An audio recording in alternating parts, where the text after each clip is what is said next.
yang saya kasihi dalam Tuhan Yesus, tema kita masih sama di bulan Juli, mewujudkan kehadiran Allah dalam kehidupan keluarga. Dan sehubungan dengan peringatan Hari Anak Nasional di hari ini, maka kita di bawah payung subtema kita di minggu ini, anak-anak GPI Papua bergembiralah, Tuhan Yesus mengasihimu. Maka Amsal pasal 1 ayat 8 sampai 10 merupakan sebuah nasihat, ajaran dan peringatan bagi kehidupan kita sebagai anak-anak Tuhan dalam tanggung jawab di tengah keluarga, persekutuan dan masyarakat sebagai orang tua dan anak. Amsal ini hendak mengajarkan kita bagaimana peran dan tanggung jawab kita di tengah keluarga sebagai orang tua dalam rangka mewujudkan kehadiran Allah dalam kehidupan keluarga lewat pendidikan yang kita berikan bagi anak-anak kita. Tetapi juga tanggung jawab sebagai seorang anak untuk taat dan patuh pada didikan setiap orang tuanya. Bapak Ibu jemaat yang dikasihi, sebuah amsal ialah suatu pepatah, perbandingan atau pertanyaan singkat padat yang mengungkapkan suatu prinsip atau sebuah pengamatan tentang perilaku manusia dari sudut pandang Allah. Amsal-amsal ini digubah untuk mengajar umat Allah, khususnya kaum muda, tentang bagaimana menjalankan hidup yang menyenangkan Tuhan, memiliki hidup yang berhasil dan berbahagia, dan menjauhi kesusahan-kesusahan hidup yang diakibatkan oleh dosa. Kalau kita secara cermati membaca kitab Amsal ini, dari Amsal pasal 1 sampai pada Amsal yang terakhir pada pasalnya yang ke-31, maka di sana berbicara tentang nasihat-nasihat, ajaran-ajaran hikmat bagi kita sebagai orang percaya dalam menjalani kehidupan ini. Hikmat artinya hidup dan berpikir sesuai kebenaran, sesuai dengan jalan dan pola Allah. Hikmat artinya mendekati seluruh kehidupan dari sudut pandang Allah. Percaya bahwa segala sesuatu yang dikatakan Allah itu benar dan merupakan satu-satunya standar hidup yang layak. Sesuai dengan Amsal pasal 3 ayat 13 sampai ayatnya yang ke-14. Berbahagialah orang yang mendapat hikmat, orang yang memperoleh kepandaian, karena keuntungannya melebihi keuntungan perak dan hasilnya melebihi emas.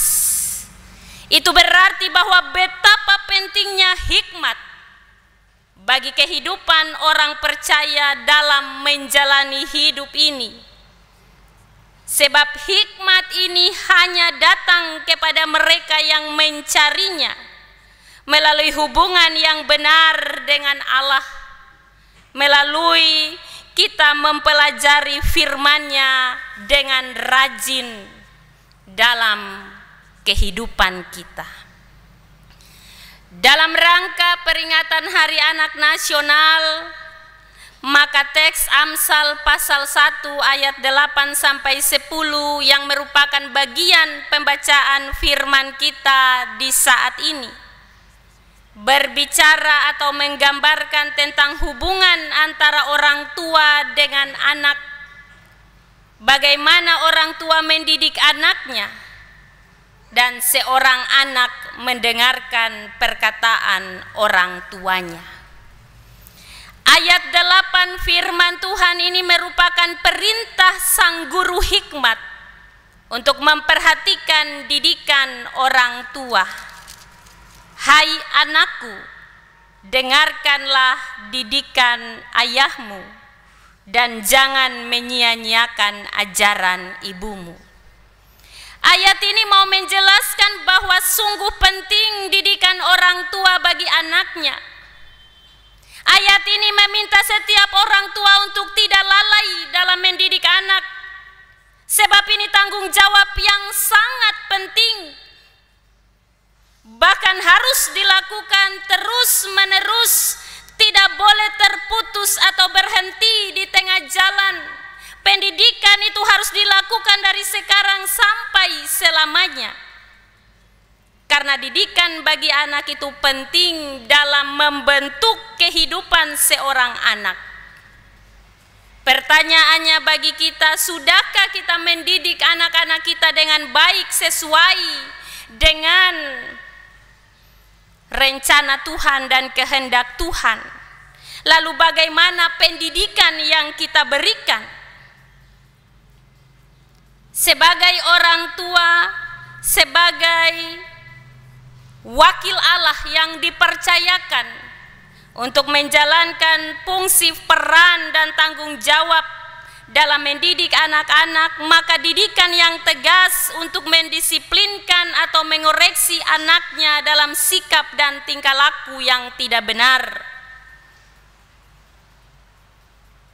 Kita harus melakukan tanggung jawab kita ini dengan baik, sehingga anak-anak kita tidak kembali melawan kita orang tua, tetapi mereka akan taat pada setiap perintah dan didikan Tuhan, didikan kita yang kita lakukan. Sebab didikan yang kita berikan adalah tanggung jawab yang dipercayakan oleh Allah bagi masing-masing kita dalam kapasitas sebagai seorang ayah, sebagai seorang ibu, untuk mempersiapkan kehidupan anak-anak kita sebagai generasi di tengah keluarga pewaris, sebagai generasi gereja, tetapi juga sebagai generasi penerus bangsa dan negara. Ajaran seorang ibu kepada anaknya adalah ajaran lembut yang penuh kehangatan dan kasih sayang. Dengan demikian, peranan ayah dan ibu sangat penting untuk mendidik anak-anak dalam keluarga, sehingga kelak anak-anak akan berguna dan tidak jatuh ke dalam hal-hal yang tidak diinginkan. Salomo dalam tulisan Amsal ini memberi nasihat, tetapi juga sekaligus harapan, jaminan atau ganjaran dari setiap perbuatan baik yang dilakukan dalam ketaatan dan kesetiaan kita dalam pendidikan yang kita berikan bagi anak-anak kita. Ganjaran dari setiap kehidupan kita, anak-anak kita yang mendengarkan didikan ayahnya dan tidak menyia-nyiakan ajaran ibunya,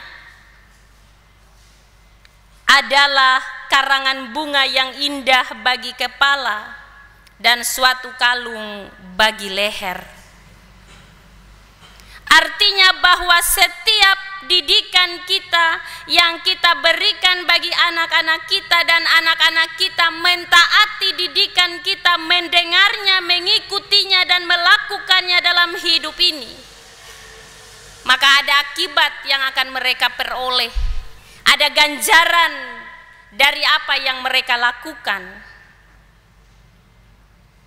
Karangan bunga yang digambarkan oleh penulis kitab Amsal ini menunjuk pada sebuah mahkota kemuliaan yang disediakan bagi kepala sang anak dan kalung bagi lehernya.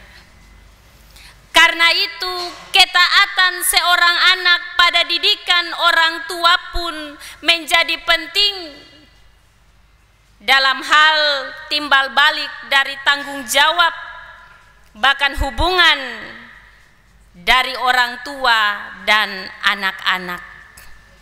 Ketaatan pada ajaran atau didikan orang tua akan memberi berkat yang tidak saja dialami untuk sesaat, tetapi untuk kehidupan masa kini dan masa depan dalam bentuk kehidupan yang indah, mulia, terhormat yang dimiliki dalam kehidupan keluarga, pekerjaan, atau peran lain di tengah masyarakat.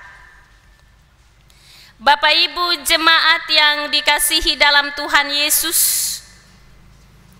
ayat 10 firman Tuhan menggambarkan bagi kita bahwa pada masa usia muda dalam kehidupannya, orang muda berhadapan dengan bujukan untuk berbuat dosa, tekanan dan pengaruh bukan saja dari kehidupan ini, tetapi dari lingkungan tempat bergaul, dari teman, akan menggoda anak-anak kita untuk bergabung dalam kelompok untuk menikmati kesenangan-kesenangan dosa yang dapat membawa dan menuntun mereka kepada sakit hati, kesukaran, malapetaka, dan bahkan sampai pada kebinasaan.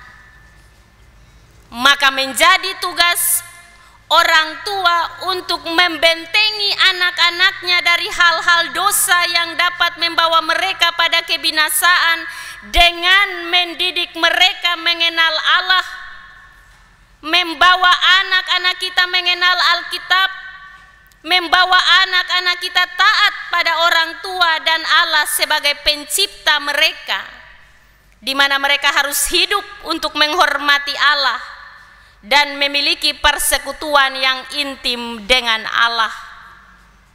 Maka orang tua pun harus hidup berpusat pada Allah, sebab tanggung jawab kita bukan hanya menjadikan mereka sukses di dunia ini, tetapi tugas kita juga untuk menjadikan mereka anak-anak yang hidup takut akan Tuhan dan hidup mencintai Tuhan.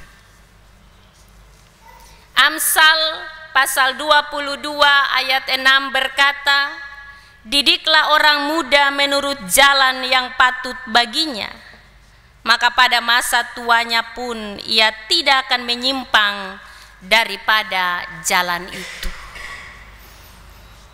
Itu berarti bahwa didikan kita sangat menentukan kehidupan anak-anak kita dari sekarang dan selamanya. Maka kembali kepada kita masing-masing untuk melaksanakan tanggung jawab yang Tuhan Allah percayakan bagi kita ketika Dia memberikan kita anak di dalam keluarga. Maka sesungguhnya Allah memberi kita kesempatan untuk bagaimana merawat anak itu, mendidik dia, membimbing dia untuk mengenal Allah dan mengasihi Allah dalam sepanjang hidupnya. Tanggung jawab ini tidak gampang dan mudah, Bapak Ibu. Tanggung jawab ini butuh sebuah konsekuensi dalam hidup, sebab pada akhirnya kita akan mempertanggungjawabkan apa yang Tuhan percayakan bagi kita di dunia ini kelak saat Ia datang pada kali yang kedua. Maka firman Tuhan di hari ini dalam rangka peringatan Hari Anak Nasional, kita diajak lewat kitab Amsal untuk bagaimana kita melaksanakan tanggung jawab kita sebagai ayah dan ibu di tengah keluarga dalam mendidik, membina, mendewasakan anak-anak kita dalam pengenalan akan Yesus Kristus, sehingga dalam pengenalan itu akan membawa anak-anak kita pada jalan kehidupannya yang benar dan jalan hidup yang berpola pada Kristus. Dari bagian firman ini ada beberapa hal yang dapat kita pelajari, bahwa yang pertama ada kewajiban orang tua untuk mendidik anaknya di tengah keluarga. Hal ini bukan saja dilakukan di rumah, tetapi di masyarakat. Anak-anak harus diajar bagaimana menjadi orang yang berguna bagi masyarakat. Karena itu dalam mendidik anak-anak kita, antara suami dan istri, ayah dan ibu harus saling mendukung. Bahwa didikan yang kita lakukan kepada anak kita harus sesuai dengan apa yang berkenan kepada Tuhan. Hal yang kedua, tugas seorang anak atas didikan orang tuanya adalah menjaga agar didikan orang tuanya itu menjadi berguna dan bermanfaat dalam hidupnya. Seorang anak yang baik pastilah didikan orang tuanya yang dia sudah yakini mampu memberikan pelajaran yang baru dan berguna bagi anaknya. Anak yang berbakti kepada orang tua akan mendatangkan sukacita bagi orang tuanya. Apalagi kalau dia berhasil dalam melaksanakan apa yang menjadi keinginan orang tuanya. Hal ketiga, didikan yang diajarkan oleh orang tua haruslah diperhatikan oleh sang anak agar kelak dia berjalan dengan pertolongan dan tuntunan dari Tuhan. Sebab orang tua adalah wakil Allah di dunia yang ditempatkan oleh Tuhan untuk mendidik, merawat, menjaga, dan memelihara dia. Yang keempat, didikan itu harus bersifat kekal dan tidak berhenti hanya ketika diperlukan saja. Tetapi didikan yang kita berikan berlaku untuk selama-lamanya. Artinya bahwa didikan itu untuk menuntun kepada hidup yang lebih baik dan bijaksana. Dan yang pasti, setiap didikan yang kita berikan membutuhkan tuntunan hikmat dari Tuhan Allah, supaya hikmat Tuhan itu yang menuntun kita dalam mendidik anak-anak kita. Maka mari dalam mewujudkan tanggung jawab yang Tuhan percayakan bagi kita di tengah kehidupan, tugas tanggung jawab dan peran yang Tuhan percayakan bagi kita di dunia ini, kita melakukan tanggung jawab kita dengan baik, mendidik anak-anak kita dengan ajaran dan didikan yang penuh cinta kasih, yang akan memunculkan kegembiraan pada anak-anak. Sebaliknya, didikan dan ajaran yang diwarnai dengan kekerasan, makian, dan omelan akan membuat anak-anak kita merasa tertekan, dan kadang akan membawa mereka pada sebuah pelarian yang bisa mendatangkan kebinasaan dalam hidup mereka. Maka mintalah tuntunan Roh Kudus untuk menuntun kita, memberikan kita hikmat dalam melaksanakan tanggung jawab kita pada anak-anak kita dalam hidup ini. Kiranya firman Tuhan ini menolong kita untuk dapat melaksanakan peran dan tanggung jawab kita sebagai orang tua di tengah keluarga, tetapi juga peran dan tanggung jawab kita sebagai anak dalam kehidupan kita di tengah keluarga. Tuhan Yesus memberkati kita dengan firman-Nya. Amin.